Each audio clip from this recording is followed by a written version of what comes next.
So riba duyun, they have two types,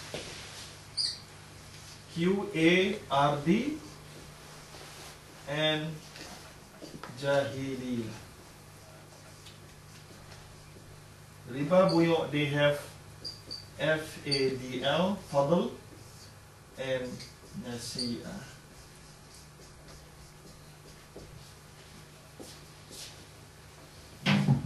Okay, no need to give academic explanation and definition, just jump into the example. Alright? Okay, riba qard, duyun type of qard.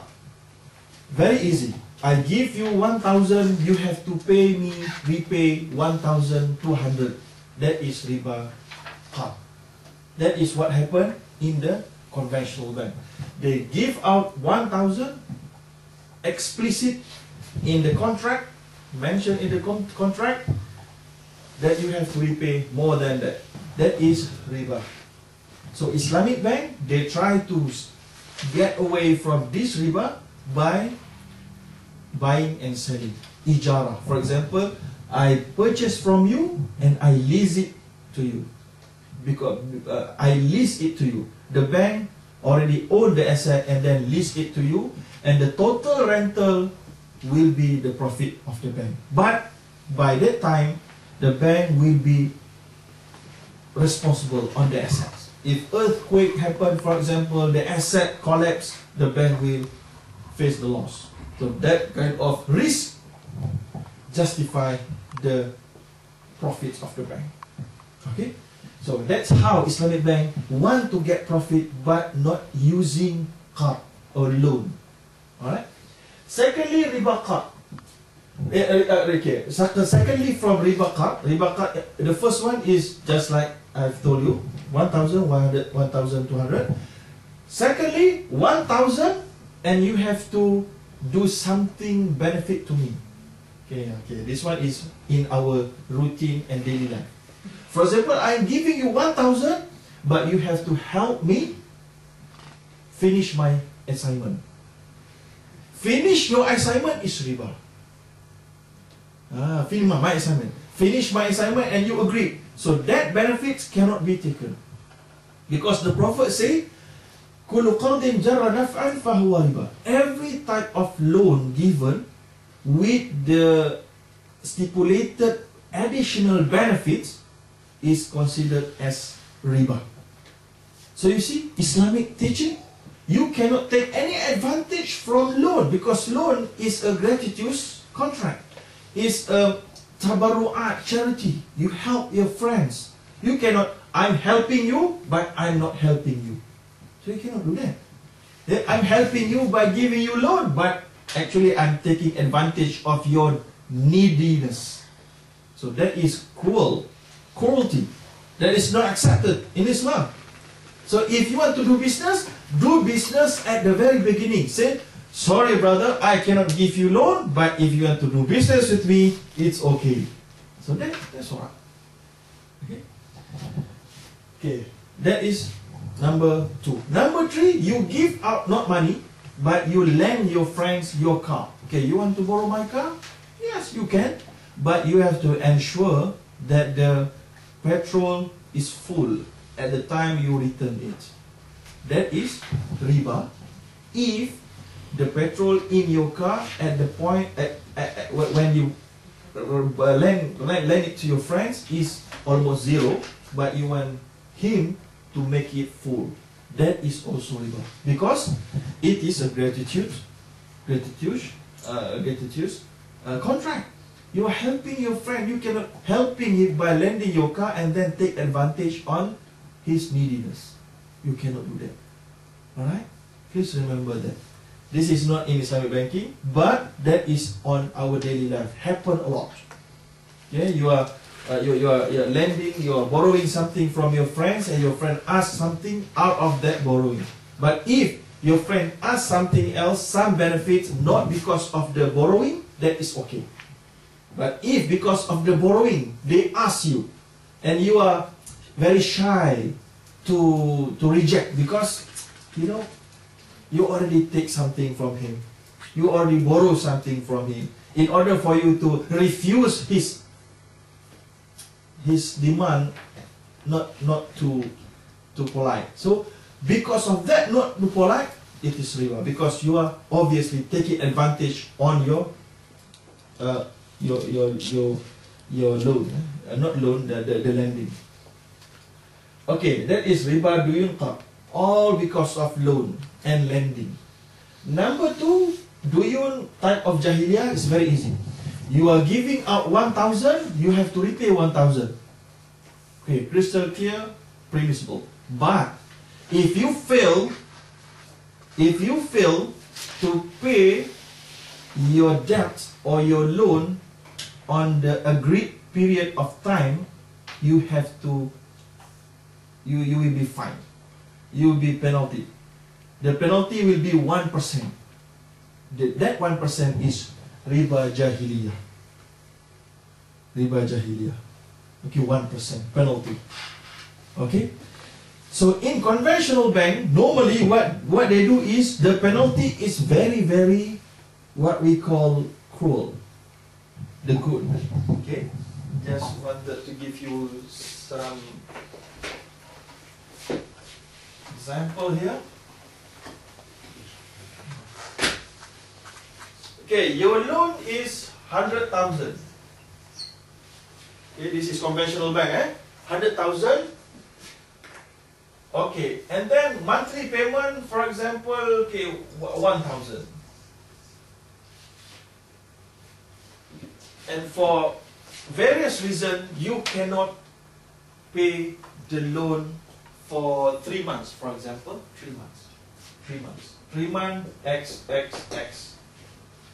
So in conventional bank, normally what they do, they will charge 3%.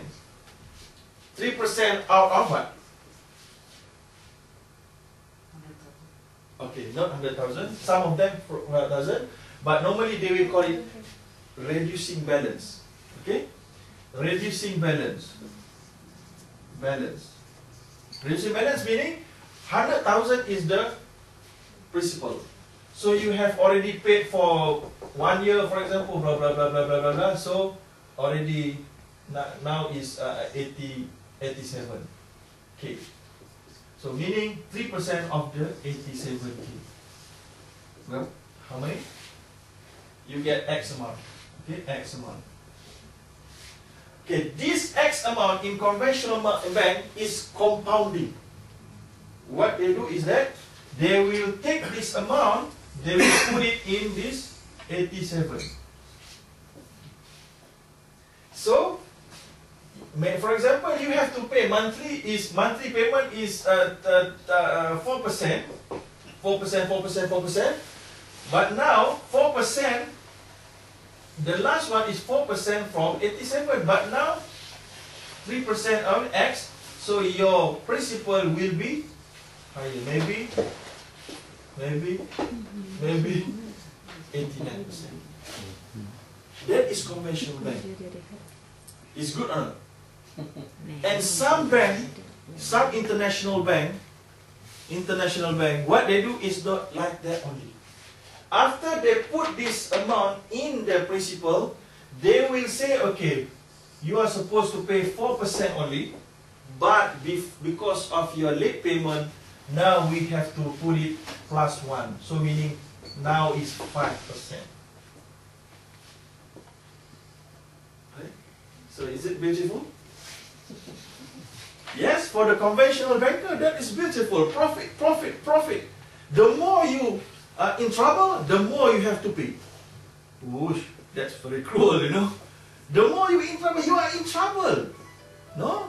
Because riskier to us, so you have to pay more. That is beautiful or not? Okay. What if Islamic bank? Islamic bank, they have also penalty. For example, in Malaysia, when they begins their Islamic banks, they don't have anything called penalty. But unfortunately, some of the people there take advantage. They intentionally pay in a very late manner. without exposing themselves into any interest or penalty. So that is very unhealthy to the bank. Okay, so the Sharia scholar discuss how we want to avoid this kind of problem. So what they do is that Islamic bank in Malaysia, for example, they impose, and also in the Middle East, they impose 1%. Oh, 1%? That's a penalty, riba. No. Wait. Okay? This 1% is not from this month. That is number one. This 1% is from, okay, you pay 3 months, you are not paying for 3 months, 1,000, 1,000, 1,000, meaning 3,000. Okay, 1% of 3,000, how much? 30. 30. This 30 is not being put in this. No.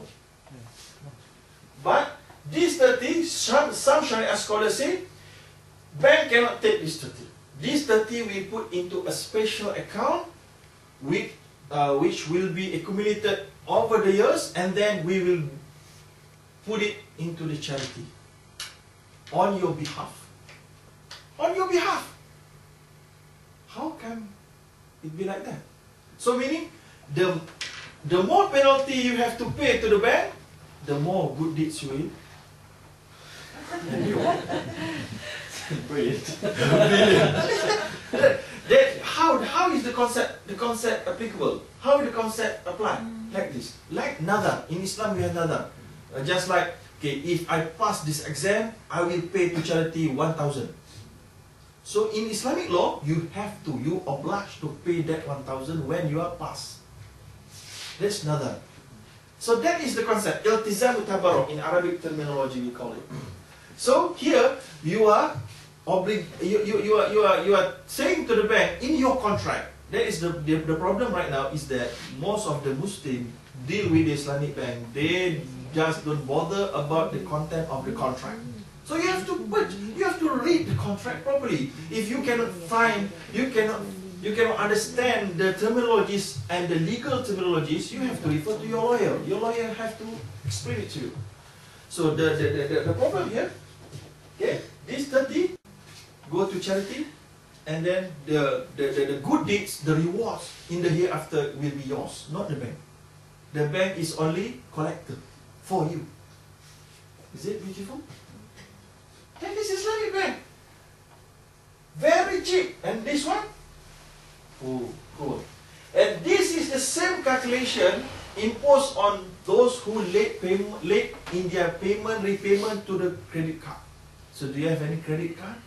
Credit card is riba. Alright, but I don't know how to find solution for you in this country, in Sweden, because you don't have any alternative.